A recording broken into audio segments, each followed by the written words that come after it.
요즘 AI 정말 다들 이야기하죠. 그런데 이 AI 혁명의 가장 중심에 서서 아예 파도를 만들어버리는 회사가 있습니다. 네, 바로 오늘 깊게 파헤쳐볼 SK 하이닉스입니다. AI 혁명의 심장부에서 뛰고 있는 SK 하이닉스. 그 폭발적인 성장의 비밀은 과연 무엇일지 지금부터 하나씩 들여다보겠습니다. 자, 이 숫자 한번 보세요. 58%. 이게 뭘 의미하는 숫자일까요?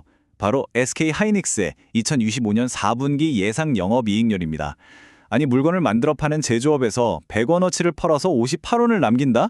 이건 뭐 단순히 높다 이 수준을 넘어서 거의 산업의 역사를 새로 쓰고 있는 정말 경이로운 기록이라고 할 수 있습니다.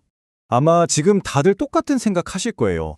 아니, 제조업에서 어떻게 저런 숫자가 나온다는 거지? 맞습니다. 오늘 분석은 바로 그 질문에 대한 아주 명쾌한 답을 찾아가는 과정이 될 겁니다. 본격적으로 시작하기 전에 결론부터 딱 말씀드릴게요. 오늘 저희가 살펴볼 분석 리포트의 최종 결론은요, 아주 명확한 매수 의견입니다. 왜 이런 결론이 나왔는지 지금부터 그 근거들을 차곡차곡 쌓아 올려 보겠습니다. 자, 그럼 오늘 어떤 순서로 이야기를 풀어갈지 한번 볼까요? 우선 AI가 메모리 시장의 판을 어떻게 바꾸고 있는지 이 큰 그림부터 시작해서요.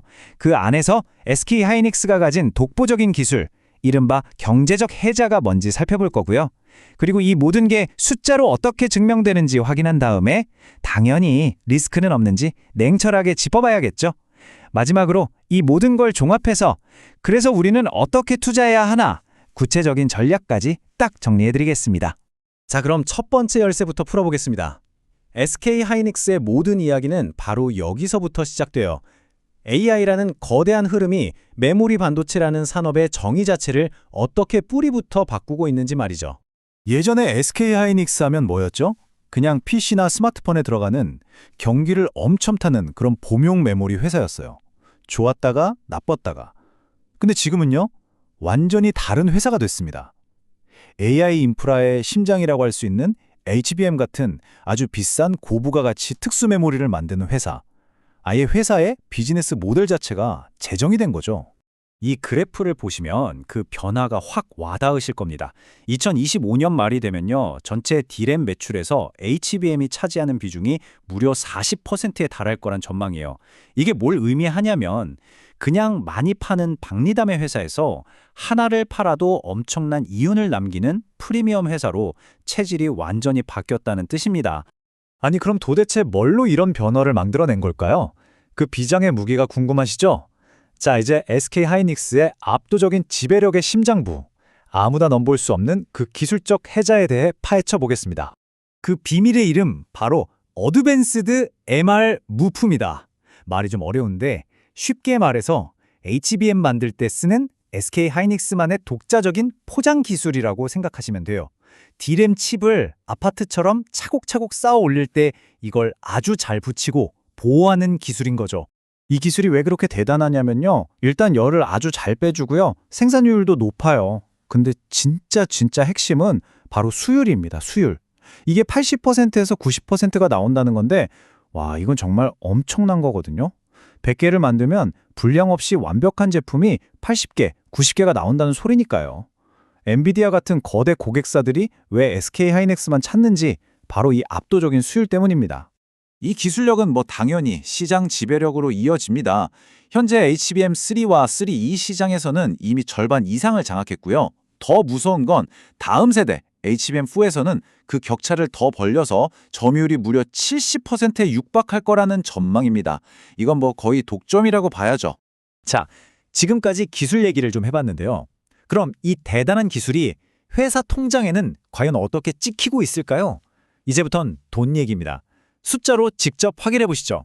매출 성장세 좀 보세요. 정말 입이 떡 벌어집니다. 2024년에 66조 원 수준이던 매출이 단 1년 만에 46.8%가 성장해서 97조 원을 넘어섰습니다. 기업의 외형이 그냥 커진 게 아니라 말 그대로 폭발적으로 팽창한 거죠. 근데 진짜 놀라운 이야기는 매출이 아니라 영업이익에 있습니다. 매출이 47% 가까이 늘어나는 동안요, 이익은 101.2%, 딱 2배가 넘게 폭증했습니다. 이게 정말 중요한 포인트입니다. SK 하이닉스가 단순히 덩치만 키운 게 아니라 이익을 내는 능력, 즉 장사 수완 자체가 차원이 달라졌다는 뜻이거든요. 이렇게 벌어들인 막대한 현금은 회사의 재무 건전성을 극적으로 개선시켰습니다. 2025년 말이 되면 순부채 비율이 마이너스로 돌아섰는데 이게 무슨 뜻이냐면요. 회사에 있는 빚보다 가진 현금이 더 많아졌다는 의미입니다. 사실상 무차입 경영 상태에 들어선 거죠. 자, 하지만 모든 분석에는 균형 잡힌 시각이 필요하죠. 지금까지는 정말 장밋빛 이야기만 한 것 같은데요. 이제부터는 SK하이닉스가 마주한 잠재적인 역풍과 도전 과제들을 냉정하게 한번 살펴보겠습니다. 리스크는 크게 네 가지로 볼 수 있어요. 첫째, 다들 아시는 미중 갈등 같은 지정학적 변수. 둘째, 경쟁사들이 기술을 확 따라잡아서 HBM 공급이 너무 많아지면 어떡하냐는 우려. 셋째, 솔직히 주가가 역사적 고점이라 부담스럽다는 점.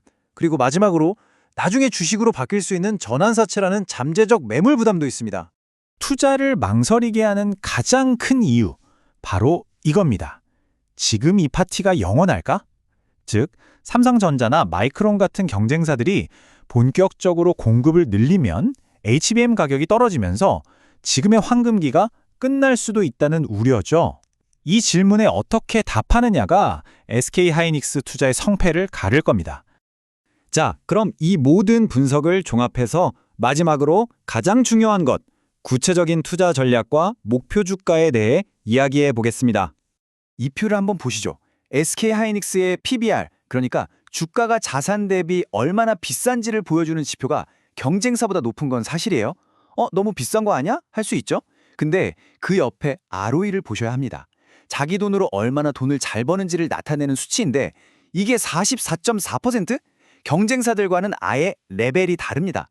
한마디로 비싼 데는 다 이유가 있다는 걸 숫자가 증명하고 있는 셈이죠. 그래서 이 모든 분석을 바탕으로 제시된 목표 주가는 바로 22만 원입니다. 현재 주가에서 약 25%에서 35% 정도의 추가 상승 여력이 있다고 보는 분석입니다. 그렇다면 구체적인 매매 전략은 어떨까요? 분석에서는 고점에서 따라사기보다는 주가가 좀 조정을 받을 때 분할 매수로 접근하는 것을 추천합니다. 특히 84만 원 선을 중요한 1차 지지선으로 보고 이 부근에서 매수 기회를 노려 120만 원을 목표로 하는 전략을 제시하고 있습니다. 자, 분석을 마치며 이제 질문은 여러분께 돌아갑니다. SK하이닉스를 둘러싼 이 뜨거운 열기는 과연 AI 버블의 마지막 불꽃일까요? 아니면 완전히 새로운 시대의 개막을 알리는 거대한 신호탄일까요? 오늘 저희가 제시한 이 데이터들이 여러분만의 현명한 답을 찾는 데 훌륭한 나침반이 되기를 바랍니다.